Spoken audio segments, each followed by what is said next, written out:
ரோட்டுலதான் நல்ல ரோட்டுலதான் நின்றாடும் வெள்ளி நிலவு. இந்த ராத்திரியில் ஒரு யாத்திரையில் பூவோடு காட்டும் வருது. நிலவெங்கே சென்றாலும் நிழல் பின்னால் வராதா? நீ வேண்டாம் என்றாலும் அது வட்டம் ஈடாதா?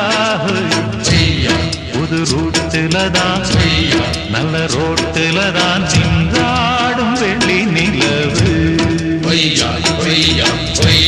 இந்த ராத்திரியில் ஒரு யாத்திரையில்